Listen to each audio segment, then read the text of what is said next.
দুইটা গামছা ফেঁকে দিয়ে একজন কনস্টেবলকে বলে শালার চোখ বাঁধ। একজন হাবিলদারকে বলল যে গুলি কর। ওসি নজরুল নিজেই আমার পায়ের সাথে ঠেকাইয়া আমার গুলি করছে। পুরোপুরি আমার পাটা বেঁচে যেত, কারণ আমার পায়ের শুধুমাত্র রগগুলো ছিঁড়ে গেছে। নিরুপায় হইয়া পাও কাটে ইনটেক একটা পাও কেটে ফেললাম।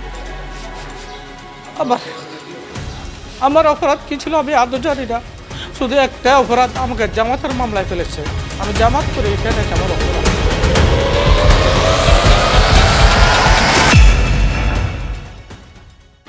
আমার নাম বেলাল হোসেন, গ্রামের বাড়ি নাঙ্গলকোট, দোলখা বাম।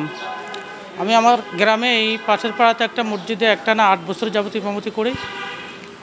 তো প্রতিদিনের মতো করে ওই দিনে এশার নামাজ শেষ করে আমার বাড়িতে আসি ঘুমাইছি। রাত আনুমানিক 9টার দিকে আসি ঘুমাইছি। ঘুমানোর পরে রাত 11টা নাগাদ আমার পুরা ঘর দুয়ার ঘেরাও করে পুলিশ সাথে আওয়ামী লোকজন ছিল, আমাকে এখান থেকে ধরে নিয়ে পুলিশ নাঙ্গলকোট থানায় আনে।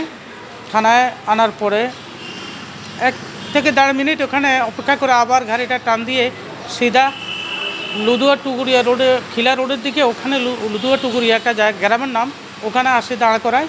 হাইওয়ে রোডের পাশে দাঁড় করায়, কোনো কথা নাই। ওসি নজরুল আমাকে দুইটা গামছা ফেঁকে দিয়ে একজন কনস্টেবলকে বলে শালার চোখ বাঁধ।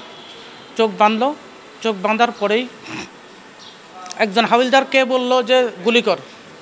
হাবিলদার বললো যে আমার পক্ষে তারা গুলি করা সম্ভব না, তাকে ঘর থেকে ধরিয়ে এনে, একটা ঘুমের মানুষকে ধরিয়ে এনে গুলি করবো এটা সম্ভব না। কেন চাকরি করবি না? সে বলল যে চাকরি চলে গেলে চলে যাবে, তারপরে একটা মানুষকে ঘুমের ঘর থেকে ধরিয়ে এনে গুলি করা এটা আমার পক্ষে আদৌ সম্ভব নয়। এরপর আরেকজন এসআইকে বললো, এসআইয়ের নাম হলো ফরিদ। তো ওনাকে বলছে, উনিও সেম কথাটাই বলছেন। তো এরপরে ওসি নজরুল নিজেই আমার পায়ের সাথে ঠেকাইয়া আমার গুলি করছে। গুলি করার পরে আমি তো ওখানে পড়ে গেছি। পড়ে যাওয়ার পরে আর আমার তো চান্স নাই। এরপরে কুমিল্লা কুশাইতলী হাসপাতালে আনার পর এখানে ভর্তি করে এর পরদিনে আমাকে রেফার করে ডাক্তাররা ঢাকা NCBD হাসপাতালে।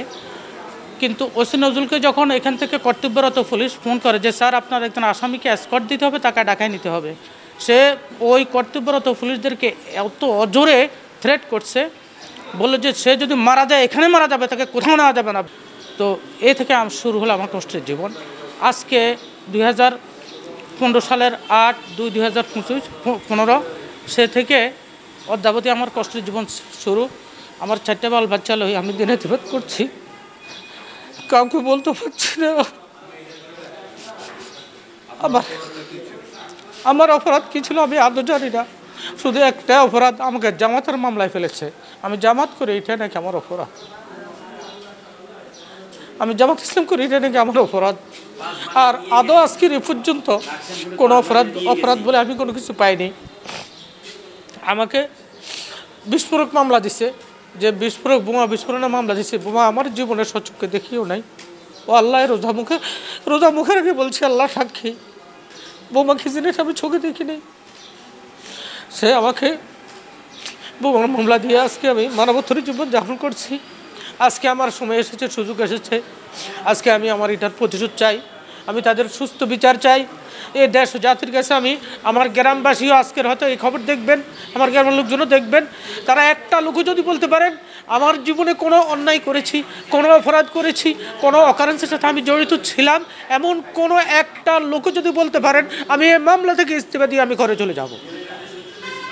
আমি মসজিদের ইমাম ছিলাম। জি, আমার কাছে এর সুচিন্তিত কোনো জবাব নেই। আল্লাহ পাক আমাকে কীভাবে চালাইছে সে মহান রব জানে। আমার কাছে সুচিন্তিত জবাব নেই, এই জন্য যে আমার 1 টাকাও ইনকাম নেই। আল্লাহ পাক কীভাবে চালাইছে আমি জানি না। আল্লাহু আ'লাম বিমুরাদি। আল্লাহ পাক এই ব্যাপারে ভালো জানেন। না, আর চিকিৎসা নিতে পারিনি।